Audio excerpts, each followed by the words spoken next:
Good morning, students. Let us start our today's lesson with the same chapter number 3. So, in our previous lesson, we studied that how do metals and non-metals react with each other. Means we studied about the ionic compounds. Now, in this lesson, we are going to study the properties of these ionic compounds. हमने previous lesson में पढ़ा कि metals और non-metals जब react करते हैं, they form ionic compounds. Now, what are the properties of these ionic compounds? जो metals और non-metals के बीच में जो ionic compounds बन रहे हैं, उनकी क्या properties हैं? So, first property is the physical nature. कि उनका physical nature कैसा होता है? So, we should know that most of the ionic compounds are crystalline solid.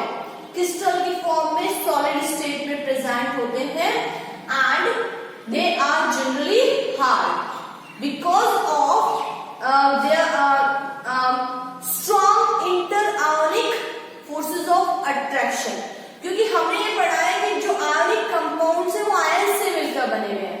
अभी जो आयन से मिलकर जो मॉलिक्यूल्स बन रहे हैं वो क्या होता है, वो एक दूसरे को भी क्या करते हैं, उनके दोनों एंड्स पे क्या है, आयंस प्रेजेंट हैं.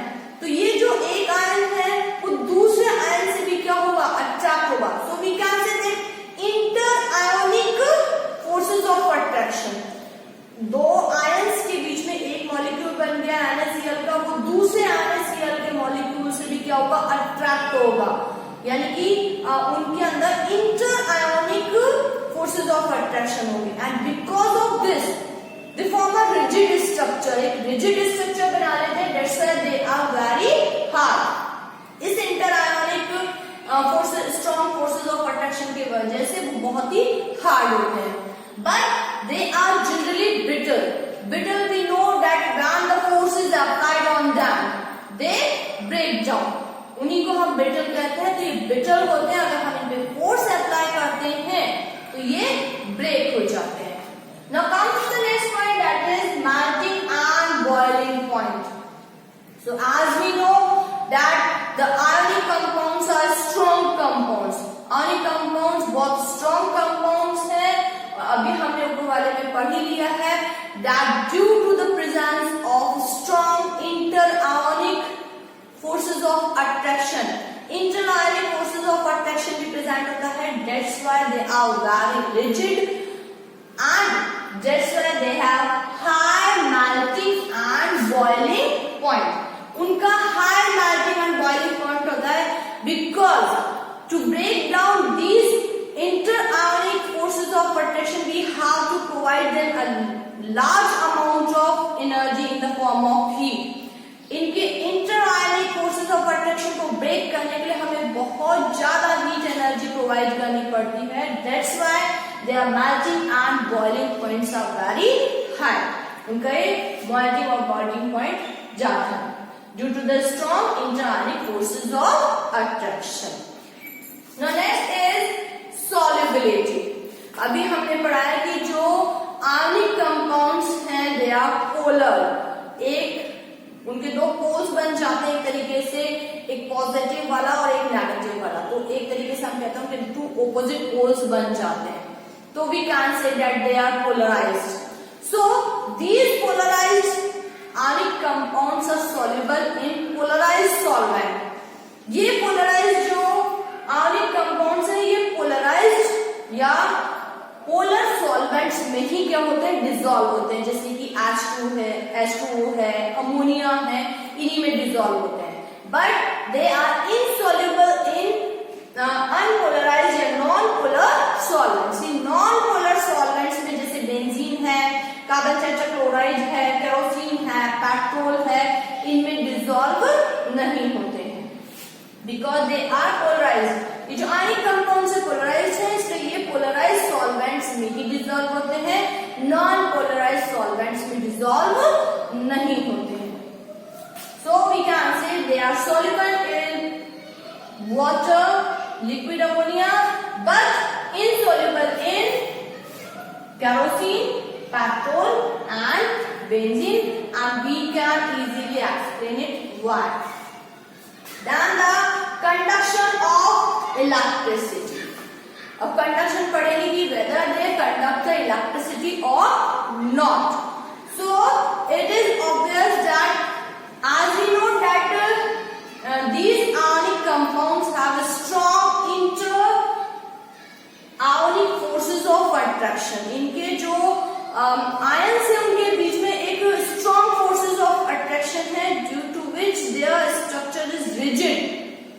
The ions are not free to move in solid state. So the ionic compounds do not conduct electricity in solid state. जो ionic compounds हैं वो अपनी solid state में electricity conduct नहीं करते हैं, because the ions are not free to move or to conduct electricity. Ions बहुत strong forces of attraction से बंधे हुए हैं, their structure is rigid. The ions are not free, so in solid state they are unable to conduct electricity. But when we form the aqueous solution of ionic compounds, or when they are in the molten state, when we provide them heat, this heat provided based on the interionic compounds, and the ions are free and they can conduct electricity.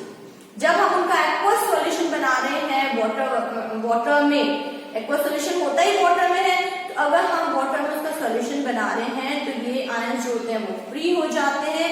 इसी तरीके से अगर हम उनको melt करते हैं तब भी जो हीट प्रोवाइड होती है, it breaks down the interionic forces of attraction. That's why the ions gets free. उनके बीच के जो वो हैं फोर्सेस ऑफ अट्रैक्शन है वो ब्रेक हो जाते हैं, आयंस फ्री हो जाते हैं, and they are able to conduct electricity. So we can say that the ionic compounds conduct electricity in the aqueous solution and in molten states. Molten state में और उनकी aqueous solution में ही सिर्फ वो क्या कर सकते हैं, इलेक्ट्रिसिटी कंडक्ट कर सकते हैं, और we can say they are good conductor of electricity in their aqueous solution or in molten state, but not in solid state. So it is all about the properties of ionic compounds. Ionic compounds की properties हमने पढ़ी है. Main इसका वो यही है, इसका extract यही है कि जो ionic compounds है they are very strong forces of attraction. वो क्योंकि टू आयंस के बीच में है, टू ऑपोजिट आयंस के बीच में, इसलिए वो बहुत स्ट्रांग होते हैं. और जब स्ट्रांग बॉन्ड होंगे तो क्या क्या प्रॉपर्टीज होनी चाहिए, उसी के अकॉर्डिंग इनकी प्रॉपर्टीज है. सो अकॉर्डिंग टू दैट अगर आपके पास कुछ कंपाउंड्स दे दिए जाएं कि आपको इनको क्लैरिफाई करना है, इनको आपको फैब्रिकेट करना है कि किसका मेल्टिंग पॉइंट ज्यादा होगा, किसका कम होगा, कौन कंडक्ट कर सकता है इलेक्ट्रिसिटी, कौन नहीं कर सकता है, तो we can easily fabricate them और we can identify. So that's all for the day. Thank you and have a nice day.